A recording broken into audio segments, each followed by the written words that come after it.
Now coming for the next part of the revision chapter.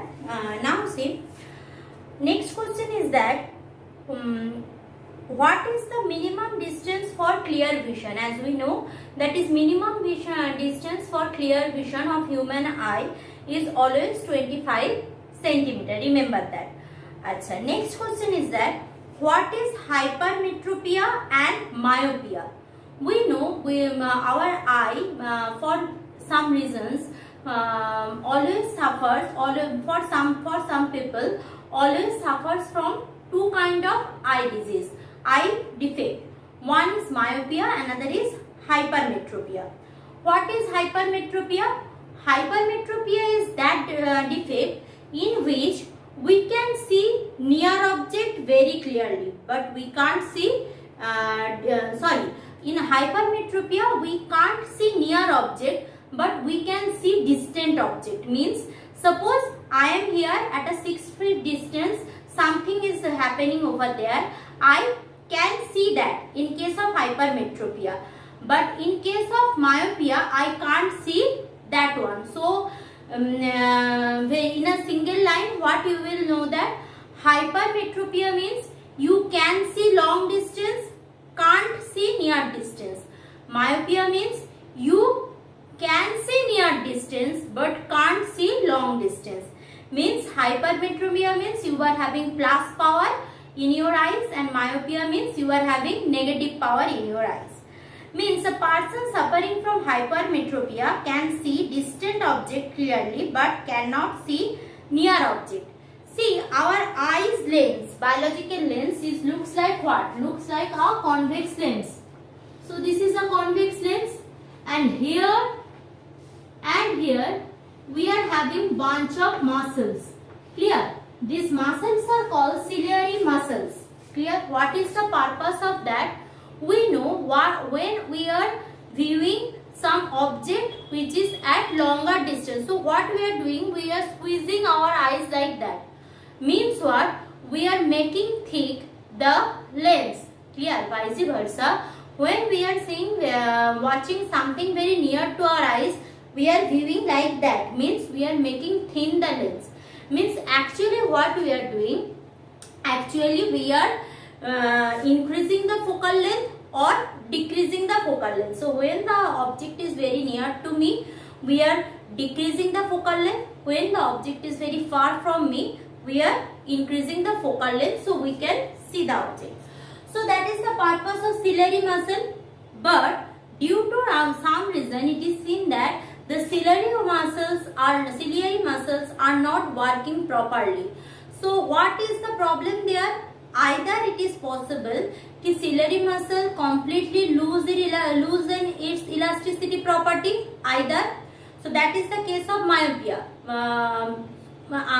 Completely loosen its property, or either there is a temporary loose. Means after some times there is a chance of recovery. So in case of hypermetropia is what is happening when light ray comes from an object, that time the image, suppose here I am having retina. So retina has the sensory nerve which sends the image. So beyond retina the image form. Beyond retina the image form. So in case of hypermetropia, so you can't see the nearer object. So what is happening in front of your eyes? There is, if you put a convex lens, so focal length will be increased and the image formed on the retina. Myopia means the person suffering from myopia can see nearer object but cannot see distance object. Means there is a permanent vision loss. Means they can't make the lens thick anymore. So if you can't make the lens thick anymore, what you need? You need, instead of convex lens, you need a concave lens. So if you are having a concave lens, whatever is ray is falling over here, so that will be diverged, falls on your lens, again a conversion, and falls on the retina. Clear? So that is the eye defect. In class note I had given with diagram detailed version. Acha. Why in the presence of sunlight leaf looks green? We know that is always same color, leaf reflects same color and absorbs others color. So white light is the bunch of 7 color. Since leaf is also green, so what is happening? The leaf when got that green light, it is reflecting the sunlight's green part is reflected by leaf, so leaf it looks green. Next question is that when a convex lens forms an image of sun, then what will be the position of the image with respect to lens? Means convex lens, that is happening by magnifying glass. Magnifying glass is also one type of convex lens. So if you are having a convex lens, sunlight comes from sun. Sun with respect to us is at infinite distance, means whatever light is coming from sun, that is seems to be parallel. So if parallel bunch of light falls on a convex lens, if parallel bunch of light falls on a convex lens, what is happening? After diffraction, it will meet at the second focus of the lens. Means if here I am having sun at infinite distance, so at the focus of this convex lens, what I had taken will be the image will be formed. Clear? Now coming for the next question. What is the relation between relative and absolute refractive index? Now before proceeding to relative and absolute refractive index, I had given the definition of relative and absolute refractive index. Because if you don't have the notes, so you will get the data from here. Relative refractive index is nothing but the same old refractive index what we know. Means refractive index, if I am denoting as mu1 2, means I am calculating relative refractive index of medium 2 with respect to whom? With respect to medium 1. So refractive index of medium 2 with respect to medium 1. What will be the value? Value is that is equal to the speed of light in medium 1 V1 by speed of light in medium 2, that we know. This is the relative refractive index.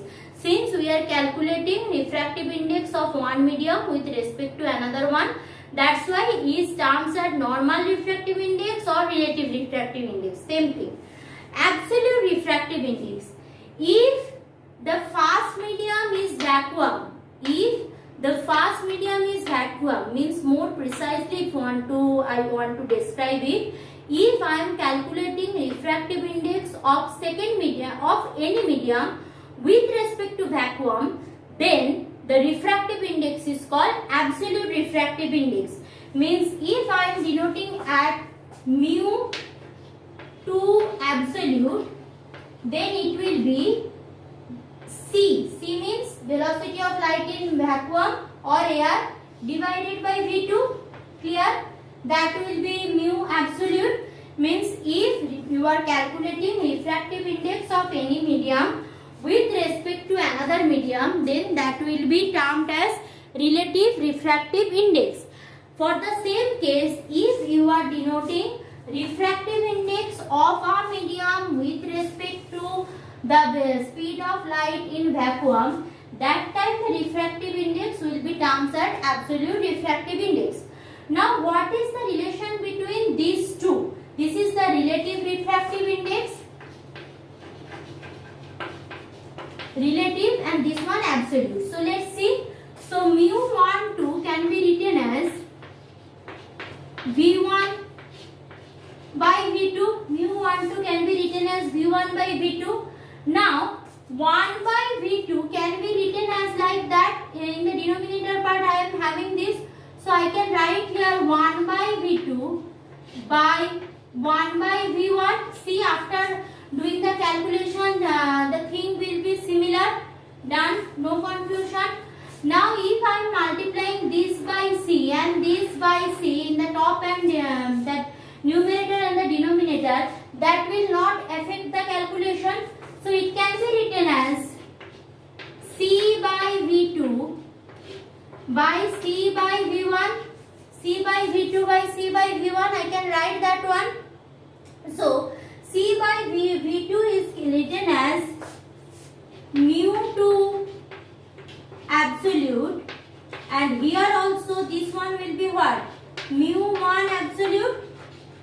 So if I am not writing mu absolute mu1 2, so mu1 2 will be equal to actually mu2 by mu1. That is the relation. So here both side I am denoting the medium. Here single side I am denoting the medium, means what? I am calculating the refractive index of that medium with respect to vacuum, and both side I am writing 1 and 2, means 2's refractive index with respect to 1. This is the relation they asked. Thank you class.